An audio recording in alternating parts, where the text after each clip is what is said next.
이재명입니다. 이 이재명이 조금 전에 네. 자기 지금 대북 송금 재판이 8일 열립니다. 네. 이재명이 두 번째입니다. 네. 신진우 부장판사에게 재판받기 싫다. 네. 이 사건 재배당 해달라고 했어요. 그렇습니다. 네. 이런 일 참 드문데요. 네. 왜 재배당 해줘야 되느냐라고 하니까 네. 자기 공범 이화영입니다. 자기 공범에 대해서 굉장히 부당한 판결을 내렸다. 네. 그래서 자기가 신준우에게는 재판받지 못하겠다라고 했어요. 네. 네. 네. 이 말도 안 되는 소리를 한 것이고요. 네. 지난 7월에 이재명은 자기가 중앙지법에 지금 3가지 재판을 받고 있으니까 네. 수원지법에서 대북송금 재판을 받으면 시간이 너무 많이 걸린다라고 해서 소위 병합 신청이라고 합니다. 그렇죠. 중앙지법으로 다 합쳐달라고 했어요. 그렇죠. 근데 정말 제가 아는 한 이런 일은 진짜 이례적입니다. 네, 대법원에서 심리한 지 나흘 만에요. 네. 거부해버렸어요. 네. 수원지법에 가서 받아라. 그렇게 먼데 아니다. 그럼요. 그래야죠. 네. 48km예요. 네. 중앙지법까지는 뭐 13km가 나오고요. 예. 네. 이 지금 신진우 부장판사는 두렵다는 거죠. 네. 이 뭐 재배당 이게 말이 되는 이야기로 보십니까? 말도 안 되는 얘기고요. 그러니까 저 공범에 대해 유죄 판결을 했다는 이유로 재판에서 그 판사가 배제된다. 이거는요 법관의 자유심증주의에 반하는 겁니다. 그게 그 사람 본인도 아니잖아요. 공범에 대한 건데 그런 이유만으로 판사 막 제멋대로 바꾸고 그리고 그러니까 이것을 볼 때 한마디로 이것은 신진우 판사가 두렵다. 무슨 일이 있어도 신진우 판사는 피하고 보자라는 거고 그다음에 둘째 이 재배당을 한 날 이 언론의 취재에 의하면은 이날 법안까지 내게 했어요. 법안까지 이건태 의원이 이날 형사소송법 개정안을 냈는데 바로 똑같은 내용이에요. 공범의 유죄를 선고한 재판에 관여한 법관은 의무적으로 배제하자.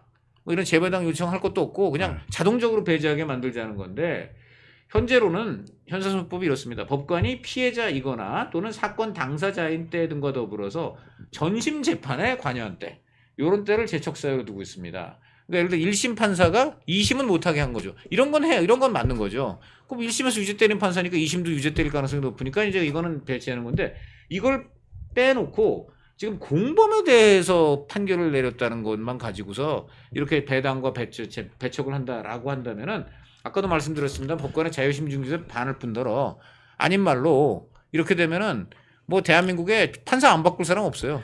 이 이재명이 말입니다. 지금 전국의 판사, 검사, 법조인들이 생각을 할 겁니다. 이걸 네. 보면서 네. 이 이재명이 사법고시를 이 제대로 시험을 쳐서 된 건지를 네, 네. 이해가 안 되는 장면입니다. 그렇죠. 네. 자, 공범에 대해서 엄중한 재판을 했으니까 피한다. 네. 그러면 좋은 재판하면 또 선택합니까? 그렇죠. 피의자가 지금 재판 판사를 자기가 선정하는 겁니까? 그럼요. 지금? 예, 판사 쇼핑 하나.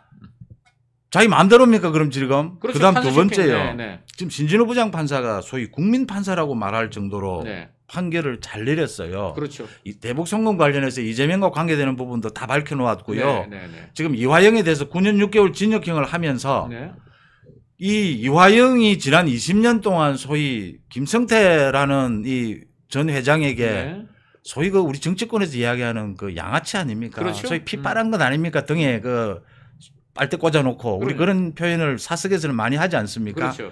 별의별 걸 다 지원받았어요. 네. 그렇게 한 이화영에 대해서 9년 6개월입니다. 여기에는요. 그렇죠. 북한에 돈 뇌물 갖다 바친 거는 포함되지 않았습니다. 그렇죠. 이거 포함되면요. 네. 이게 이재명이 주범입니다. 그러니까 이재명에 대한 재판이 나와야 그렇죠. 이화영 부분도 갈라지거든요. 그럼요. 이화영 20년 30년 징역형입니다. 네. 이재명 마찬가지거든요. 그럼요. 네. 지금 이재명은 대북 송금요. 이 네. 재판도 굉장히 빨리 진행될 거고요. 네. 내용이 간단합니다. 이화영 재판에서 다 한 겁니다. 네. 그다음 지금 이 신진우 부장 판사에게 걸리면 자기는 이건 뭐 선거법 위정교사 이거에도 가겠지만 그렇죠. 이건 빼도 박도 못하는 거예요. 그럼요. 네. 그러니까 어떻게 해서든지 피해보자라는 거거든요. 그럼요. 네. 그래서 지금 이 재배당 신청을 하는 겁니다. 그렇죠. 이재명이 또 한 짓이 있어요. 네. 어제 아마 전 국민들이 살다 이런 거 처음 봤다라고 해서 하셨을 겁니다. 어제 국회 법사위에서 예. 정청래와 민주당이 네. 이 이화영을 불러다 놓고요. 그렇죠. 네. 감옥에 지금 있는 중형을 저지른 네. 파렴치범을 네. 양복을 입혀가 불러다 놓고요. 네. 이재명이 하는 주장을 전 국민 앞에 생중계를 했어요. 그렇죠. 그 거짓말을요. 네. 네. 그러면서 옆에서 추임새를 넣습니다. 그렇죠. 아이고 고생 많으셨습니다. 검찰의 회유 협박에 얼마나 네. 고통스러우셨느냐. 그렇죠. 이런 짓을 어제 국회에서 벌인 겁니다. 청문회라는 그 제도의 취지를 완전히 무너뜨리고 당대표의 방탄을 위해서 재판정의 위치를 바꾼 거죠. 피고인과 검사의 위치를 바꿔갖고 검사를 피고석에 앉히고 피고인이 일방적으로 모든 당시의 재판의 내용은 나의 관련 내 진술이다 그 자체가 사실이냐 이렇게 한 것이기 때문에 이렇게 되면 이건 삼권 분립의 어떤 원칙에도 어긋나고요. 그리고 이제 그 재판이라든가 어떤 그 기소 이런 기본적인 형사소송의 원칙에 너무나 반하는 것이죠. 그리고 사실 청문회에서 이런 일을 한다는 것 자체가 그 청문회법의 취지도 없어요. 그리고 이거는 저는 청문회법 위반이라고 생각이 됩니다. 이게. 근데 이걸 과연 어떻게 할 수 있는지. 그다음에 두 번째, 저분이 지금 무슨 생각에서 저런 말을 하는지 모르지만 자신이 지금 한 얘기를 막 뒤집고 있잖아요. 그렇게 저게 지금 위증 가능성도 굉장히 큰데 지금 증인이 위증 지금 저것에 대해서 무슨 죄를 벗어날 그런 어떤 지금 구멍이 있기 때문에 저런 소리를 하는 것인데 본인이고요. 네. 지금 뭐 2판 4판이거든요. 그러니까. 지금 뭐 30년 살아야 될 판에 뭐 위증 뭐 아니 근데 저는 어떤 의미에서는 이럴 수도 있어요. 본인이 지금이라도 진실의 편에 서가지고 제대로 최대한 수사나 기소에 협조를 하고 한다면은 저는 어떻게 될지 모르겠습니다. 그런데 반대로 끝까지 지금 유일하게 믿는 건 이거죠. 이분은 9년 반을 받았는데 이분 생각은 이럴 거예요 아마. 2년 반만 뒤면 이재명 대통령 된다. 그럼 대통령 되면 그 다음날 아마 사면할 거다. 그러니까 이제 나는 이제 9년 반을 안 살고 나는 이제 최종 얼마죠? 그럼 한 5년 사나? 5년으로 끝내겠다. 아마 여기 이제 배팅을 세게 했다고 봐야 되는데. 네. 이재명이 오늘 영광에 가서 한 이야기가 그 이야기예요. 그렇죠. 지 대통령 되면 네. 지 주변에 지금 이야기하는 거죠. 네. 내를 믿고 네, 나를 믿고 불지 마라 이 소리인데요. 그렇죠. 네.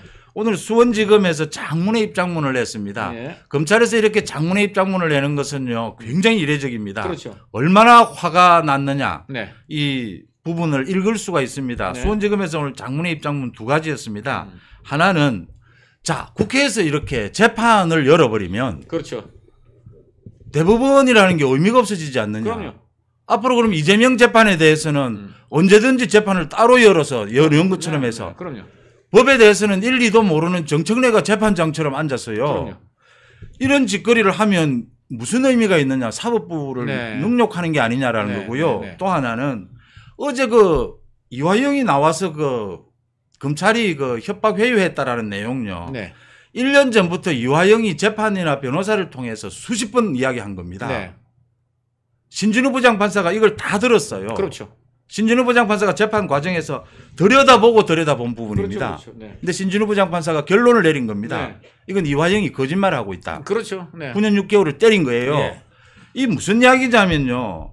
이화영이라고 하는 범죄자를 양복을 입혀가 국민 앞에 내세워놓고 정청래가 말이죠. 이재명이 시키니까 이런 검찰을 공격하는 짓거리를 저지르면서 직접적으로 신진우 부장판사를 공격 못하니까 신진우 부장판사의 그 판결 대한민국 사법부를 네. 모욕한 겁니다. 그렇죠. 네. 앞으로 이런 식으로 하면요. 재판에서 유죄 먹은 사람 청문회 데리고 나와서 그 재판 내용 다 부인하고 뭐 판사가 판결 내린 것도 다 부인하고 마음대로 떠들 수 있겠네요. 그래서 다시 말씀드리면 이제 입법부와 사법부의 구분이 무슨 의미가 있습니까? 그렇게 되면 네. 이런 짓을 하고 있다는 거고요. 수원지검에서 적절한 시간에 예. 적절하게 이거 입장을 냈고요. 저는 신진우 부장판사는 재판을 담당하고 있는 판사입니다. 말할 수 없습니다. 이 수원지법 마찬가지입니다. 이럴 때 네. 조희대 대법원장이 나서줘야 합니다. 지금은 비상사태입니다. 이 부분에 대해서 조희대 대법원장이 말로가 아니고 정말 이제는 행동으로 따끔하게 경고할 때다. 네. 이렇게 보고요. 네. 어제 청문회에서 또 많은 이야기들이 쏟아졌어요. 네. 저는 거기서 볼 때 가장 압권은 예. 이거 같아요. 제일 이제 핵심은 이거예요. 결국 이제 세 명을 대북한 소금한 것을 이재명한테 보고했느냐. 보고했다 그랬잖아요. 보고했다 그랬다가 나중에 하면 이제 번복하고 막 협박, 심지어 부인한테 협박당하고 얼마나 다급했으면 부인까지 동원했겠습니까? 그런데 어저께 그 부분에 대해서 이렇게 얘기했어요. 왜 검찰을 진술을 번복했나 했더니 나의 책임을 경감시키기 위해 이재명 대표에게 불리한 허위 진술을 하였다. 그 후에 이재명 대표가 구속될 수도 있겠다. 이런 위기감을 느끼고 이 대표를 보호하기 위해 증언을 바꾸었다. 이렇게 증언했습니다. 이것을 보고 검찰이 너무나 정확하게 지적한 거예요. 자신의 이해득실이나 정치 상황에 따라서는 언제든지 허위 사실을 지어내거나 진술을 바꿀 수 있음을 스스로 인정한 것 아니냐. 그러니까 한마디로 보고를 안 했는데 나의 책임을 경감시키려고 불리하게 허위 짓을 하였는데 이후에 이 대표가 구속될 수도 있겠다 이런 위기감을 느끼고 이것을 보호하기 위해서 증언을 바꾸었다. 이 말 자체도 사실 말이 안 되는 게 그러면 실은 굉장히 보니까는 자기 자신을 보호하기 위해 책임을 면하기 위해서 한 사람이 그런 사람이 갑자기 이재명 대표의 구속을 막기 위해서 또 한다? 이것도 사실 논리적으로도 말이 안 되고 유일하게 말이 된다면 이건데 이 사이에 누군가 와서 그야말로 이 사람이야말로 회유를 한 거죠. 압박을 하고 당신 이런 식으로 다 드러나 있지 그러니까 않습니까? 당신 이런 식으로 보고했다고 그 얘기를 그냥 해버리면은 박찬대하고 다 그러니까, 드러나 있지 않습니까? 네, 그러니까요. 그러니까 그걸 갖고서는 아예 사실은 커밍아웃을 청문회에서 해버린 것이다. 저는 이렇게 봅니다. 우리 공정의 대명사인 신진욱 부장판사가 당한 일입니다. 예. 이 재판 중에 이 이화영의 부인이 와서 난장판을 벌였어요. 그렇죠. 무슨 내용이었는지 네, 제가 네. 다시 환기시켜 드리겠습니다. 이화영이 이재명에게 보고했다라고 진술을 합니다. 네. 이제 재판정에 부인이 나와서 네. 네가 정신 차려라 자기 남편에게 고함을 지릅니다. 네, 네. 네가 지금 어디에서 보호받을 수 있을 거라고 그렇죠. 네가 그렇게 뭐 말도 안 되는 소리를 짓거리느냐. 그렇죠. 검찰에 회유돼서 이런 난장판을 벌입니다. 그럼요. 자, 이화영의 그 말은 맞습니다. 이화영 지금이라도 대북 송금요 그거 그 이재명 평양 방북 때문에 준 것이거든요. 네. 전국의 자치단체장들이 다 주고 싶어 하는 사람들이 있었습니다. 그렇죠. 그런데 북한에서 원하거든요. 근데 그거 못 줍니다. 법에 걸리기 때문에. 그렇죠. 근데 과감하게 이거 준 겁니다. 상방울 시켜서. 그렇죠. 이화영 전부 이재명이 시켜서 했다라고 하면 이화영 그 부분은 상당히 덜 수 있습니다. 네. 그건 정확한 거고요. 그럼요. 그다음 어제 그 나온 이야기 중에 말씀이죠. 그 녹취록이 터졌어요. 그 이화영이 변호인과 나눈 그 그거 아주 녹취록이었거든요. 압권이죠, 그게. 그거 아주 그 주진우 의원이 그걸 공개를 했는데 네. 그것 때문에 지금 발칵 뒤집어졌습니다. 거길 보면은 정말 예. 대단합니다. 이게 김성태한테 팩트가 있다. 굉장히 두렵다. 터진다. 이런 얘기를 하면서 이거 단속해야 된다. 그 자기들끼리 한 이야기거든요. 이건 자기들끼리 한 거니까는 뭐 이걸 뭐 어떻게 할 수가 없죠. 이걸 예. 보면은 이거 절대 그러고 남한테 말씀하시면 안 된다. 네. 변호사님 이거 두 가지예요. 정말 무서운 건데 휘발성 크다고 본인이 그래요. 이재명 지사의 재판을 도와줬다는 거예요. 이재명 지사의 재판인데 그것도 그 변호사가 그러니까 그 변호사 비자를 한 거 아니냐 그랬더니 그거는 기본이고 and 대법관 그다음에 2심 로비를 했다. 2심하고 대법관 로비했던 얘기잖아요, 지금. 그러니까 법원에 로비했다는 거예요. 그러니까 지금 변호사비 대납은 뭐 워낙 이제 뉴스도 아니죠. 뭐 항상 거기는 하니까. 근데 법은 로비라는 단어를 썼거든요. 이게 무시무시한 얘기입니다. 그러니까 여러분이 아시겠지만 이게 바로 그거 아닙니까? 바로 그 문재인 선거법 소극적 거짓말은 괜찮다라는 그야말로 시대의 궤변으로서 이재명을 무죄로 만든 200만 원 아마 그 선고를 받은 사람을 무죄로 만든 아직은 그야말로 궤변인 하여간 저 대법원 판결인데 이걸 앞두고 지금 쌍방울이 로비를 해줬다는 거 아닙니까? 이걸 지금 딴 사람도 아니고 이화영이 이렇게 얘기를 한 거예요, 지금. 이건 무시무시한 얘기입니다. 이렇게 되면 그 당시에 도대체 적극적 거짓말은 안 되는데 소극적 거짓말은 된다라는 괜찮다라는 말도 안 되는 논리가 무리하게 나온 배경은 지금 보니까 김만배도 로비했다는 얘기 나오잖아요. 근데 김만배만 한 게 아니고 쌍방울도 한 거 아니냐. 지금 이 얘기를 지금 딴 사람도 아니고 이화영이 직접 자기 변호사와의 내밀한 뭐 누가 절대 뭐 이걸 자기가 강요돼서 할 상황이 아니고 오히려 자연스럽게 가장 적나라하게 맞죠. 본인들의 치부를 까발리면서 대책을 논의하는 그 자리에서 이 얘기를 했다는 거 아닙니까? 이거는 지금 보니까 고발하겠다고 여당이 그러더라고요. 이거 고발해야 되면 이거 무시무시한 얘기입니다. 다른 정치 자금 부분도 걸렸고요. 네, 그러니까 이재명 지원하는 그 네. 광장입니까? 그 단체에 지금 쌍방울이 지원한 부분도 그렇죠. 있고요. 또 하나가 이제 법원 로비라는 게 충격적이고요. 쌍방울을 해줬다는 거예요. 김성태 갖고 있다는 거예요. 예. 언제든지 말할 수 있다는 거예요. 폭발성, 휘발성 엄청나다. 이거 예. 제 말이 아닙니다. 이화영 말입니다. 두 번째가 뭐냐? 조직이에요. 조직에게도 후원을 해줬다는 거예요. 돈을 줬다는 것인데 그게 누구냐? 이 조직 유명합니다. 이거 민주당 좀 출입한 기자들 많이 알잖아요. 광장. 예. 이해찬 조직이에요. 이해찬. 예. 그 이제 이재명 후원 조직인데 결국 이제 그 배후에는 이해찬이 있고 또 이해찬의 핵심 그 측근이었던 조정식 이런 사람이 다 연관돼 있는데 이 광장에다가 돈을 대줬다 이런 얘기고 그다음에 이제 이해찬 대표가 대표직을 물러난 다음에 여의도에 사무실을 꾸리고 있지 않습니까? 예. 거기도 지금 파라곤이죠. 그러니까 거기도 지금 쌍방울이 뭔가 그 지원한 거 아니냐 이런 의심을 많이 받았는데 또는 이화영 그리고 이화영이 거기다 또 지원을 해준 거 아니냐. 지원한 거 확인된 거 많이 있어요. 신텍스 사장 같은 거 하면서 중국 그렇습니다. 출장 가는 것도 다 지원했고요. 그러니까 그 이화영을 거기에 박은 것도 이화영을 거기에 박은 것도 이해찬이고요. 네. 이재명이 받은 것도 이해찬의 지원을 노려서 받은 거거든요. 그러니까요. 네. 자, 문재인과 그렇게 사이가 좋지 않던 이재명이 이 이해찬을 내세워서 그걸 무마하기 위해서 이해찬 뒤에 그렇죠. 숨었던 겁니다. 이해찬이 저 문재인 대신 저 이재명의 확실한 스폰이 돼준 거죠. 그거 네. 제가 지적해 드리고요. 말씀하신 것 중에 재판 거래 이야기였습니다. 권순일과. 네. 이제 많은 의문이 풀리는 대목이 이 대목이 나옵니다. 네. 자, 권순일이라고 하는 대법관이 네. 도대체 말도 되지도 않는 내용을 가지고 무죄로 뒤집어내는데 네. 대법관들은 굉장히 자기 행동에 조심합니다. 네. 대법관 권순일이 그 이후에 한 이야기가 있습니다. 내가 김만배에게 엮인 것이 내 법조 인생의 결정적인 실수다라는 말을 해요. 네. 네. 과연 이 김만배와 뭐 50억 거래 뭐 이런 이야기 50억 클럽 이야기인데요.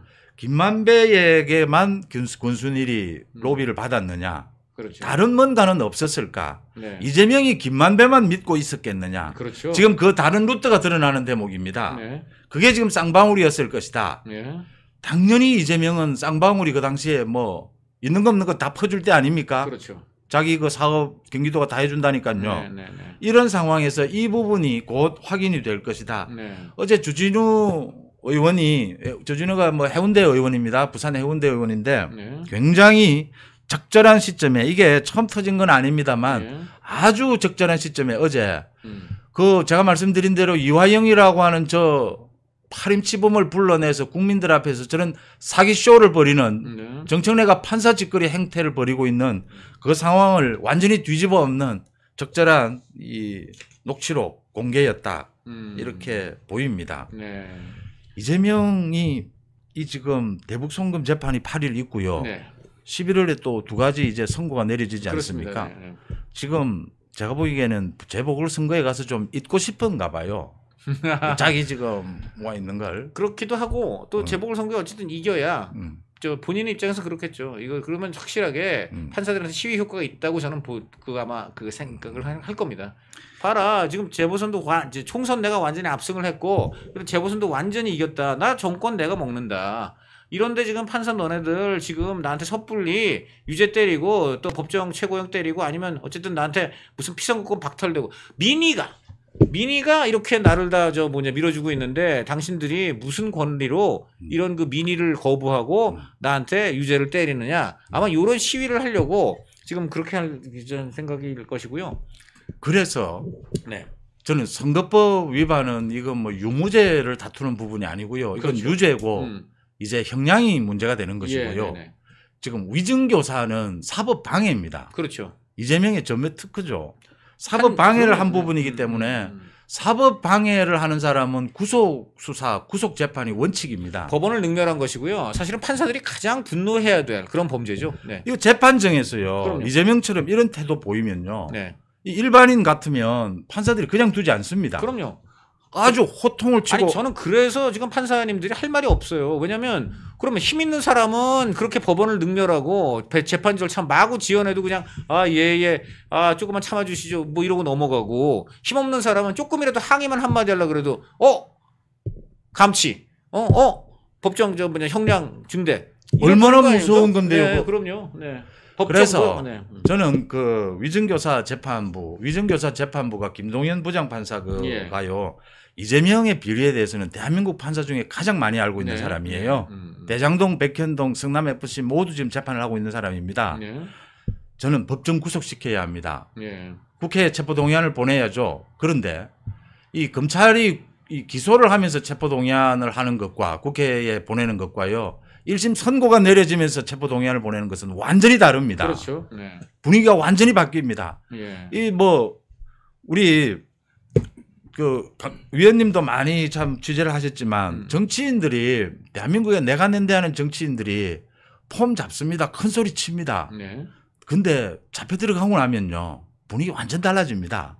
무슨 이재명이 지금 뭐 대단히 무슨 큰 뭐 민주당을 장악한 것처럼 다 하죠. 네. 저 이재명 잡혀 들어가고 나면요. 제가 장담합니다. 한 달 이내에 민주당 완전 뒤집어집니다. 언제 그랬냐는 듯이. 그럼요. 당연하죠. 지금 그 대표 자리 차지하겠다는 사람 얼마나 많겠습니까? 하고 싶은 사람 네. 천지입니다. 네. 그리고 어차피 대표가 누가 되느냐에 따라서 그 민주당 의원들이요. 빛의 속도로 자세 바꿉니다. 빛의 속도. 자세. 왜냐? 본인들 공천 그리고 본인들이 아니더라도 본인들 식솔들 왜냐? 불과 앞으로 이제 1년 반 뒤면은 1년 한 7개월, 8개월 뒤면은 지방선거 닥칩니다.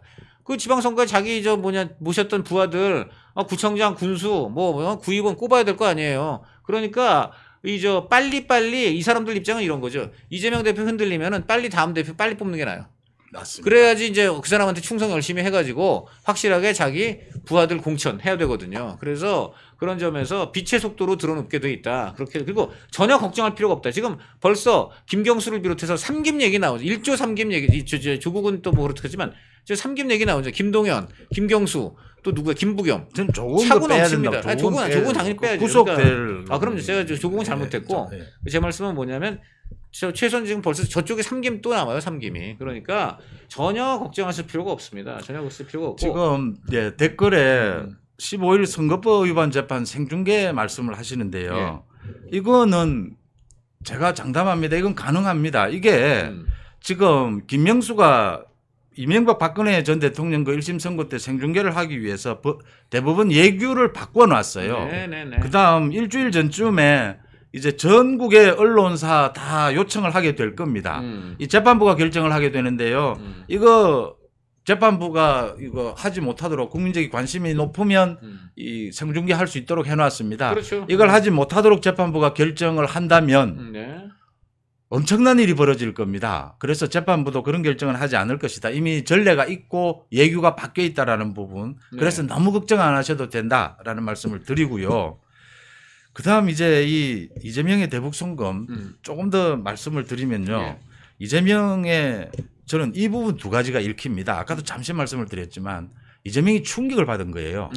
이 1심 구형과 이 대북 송금 재판을 앞두고요. 그래서 이재명으로서는 지금 방법이 구속만 피한다면 자기가 중형을 선고를 받더라도 대표직을 유지하는 방법이 뭘까? 저는 두 가지 봅니다. 윤 대통령에 대한 탄핵을 빌드업을 해야 된다. 그거 당연히 빌드업하죠. 그다음 이 지금 선거를 통해서 민주당은 어쨌든 겉으로는 자기 독재당으로 되어 있거든요. 이 선거를 통해서 계속 이 국민들의 분위기를 몰아가야 된다. 그렇죠. 업을 시켜야 된다라고 하는 건데 대통령에 대한 탄핵에 대해서는 제가 보건대는요. 민주당의 상당수 의원들도 아직은 이러거든요. 그렇죠. 이 무슨 이야기냐면요. 국민들의 여론이 뒷받침되어 주지 않으면요. 이 역풍이 붑니다. 그럼요. 오히려 더 타격이 되는 겁니다. 지금 사법부 걱정 많이 해 주셨는데요. 신진우 부장판사의 판결을 계기로 사법부의 분위기도 굉장히 달라졌거든요. 그럼요. 조희대 대법원장도 신속한 재판, 정치인에게 휘둘리지 말아라고 꼭 집어서 이야기하거든요. 그럼요. 6개월, 12월 이야기 다 하거든요. 그대로 선거법 633. 재판요. 633. 그래서 많은 분위기가 바뀌어서 이재명 생각대로 되어가지 않을 것이다. 저는 이렇게 봅니다. 지금 우선 당장 그 윤한 갈등 아무리 지금 그 부각이 되고 있지만은 오늘 한동훈 대표가 분명하게 오늘 얘기했어요. 김건희 특검법이 통과되고 시행되면 사법 질서가 흔들리게 될 거다. 부결시키는 게 맞다. 그래서 민주당이 지금 통과시키겠다는 저 특검법, 민주당이 모든 걸 정하고 민주당 마음대로 하는 특검법이기 때문에 저는 대표로서 당원들 또 당 의원들께 부결시키는 게 맞다고 설득을 드릴 것이다.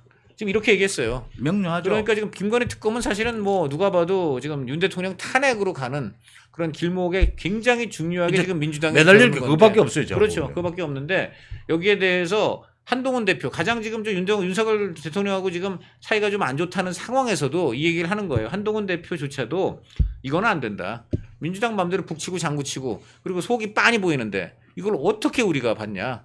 이거는 내일 108명 의원들 전원이 똘똘 뭉쳐서 확실하게 제의를 거부하자. 지금 이렇게 되는 것이죠. 잘했고요. 한 대표가 오늘 짚은 것 중에 또 한 가지 제가 보충해 드리겠습니다. 어제 그 법사위의 그 이화영 그 청문회 그걸 보면서요. 그게 사실 타이틀은 박상용 검사 탄핵 청문회입니다. 그렇죠. 그런데 이화영 뭐 거짓쇼 청문회처럼 되었는데요. 그렇죠. 그 부분에 대해서 이화영 신세 타령이죠. 그러니까 그 신세 타령. 사기쇼, 네. 신세 타령은 좀 너무 너무 좋게 표현 부드러운 것 같아서. 네, 네. 오늘 그 한 대표 야바위 그럼 이렇게 야바위 씨 어떻습니까? 야바위. 야바위가 야당 또 포함된 야당의 좋네요. 야당의 예. 판가를 생각 이화영의 야바위. 야바위 예, 야바위. 저 양아치거든요. 그렇지 야당과의 양아치. 그렇죠 양아치. 한 대표가 이렇게 표현했습니다. 어제 그 청문회를 보면서 검찰의 회유 협박을 이야기하던데 네. 이화영에 대해서 누가 회유 협박했는지가 드러나더라라고 했어요. 그렇죠, 그렇죠. 네. 기가 막히지 않습니까? 제대로 표현한 거예요. 네. 지난 1년 6개월 가까이 재판 과정에서 이화영의 진술이 뒤바뀌는 그 뒤에 누가 회유 협박했습니까? 그건 뭐 뻔하게 모든 국민들이 알고 있는 내용이지 않습니까? 그걸 잘 짚었다라고 보고요. 네, 역시 그 한동훈 대표가 그게 참 있어요. 그 한마디로 상황을 정확하게 정리하면서 찌르는 맛이 있어요. 그걸 잘해요. 네. 저희들도 이 언론 생활을 하면서 방송, 신문을 글을 쓰는데 그 언어 감각, 워딩 능력이 있어요. 그럼요. 그 부분은요. 자, 그리고요. 이재명 대북 송금, 이재명 사브리스크 이점 하고요. 네. 면역력이 왜 중요한지 말 안 해도 다들 아시죠? 저는 몇 년째 환신을 꾸준히 먹고 있는데 면역력만큼은 걱정 안 합니다. 요즘 같은 시대 튼튼한 면역력에 건강까지 쑥쑥 지금부터라도 환신 꼭 챙겨 드세요. 드셔본 분들만 그 진가를 느낄 수 있다니까요. 이제 면역력은 환신에 맡기고 건강하고 즐거운 인생 누리자고요. 요즘 부쩍 면역력이 걱정이세요? 면역력을 팍팍 튼튼하게 챙기고 싶으세요? 부담 없이 전화해서 지금 바로 상담 받아보세요.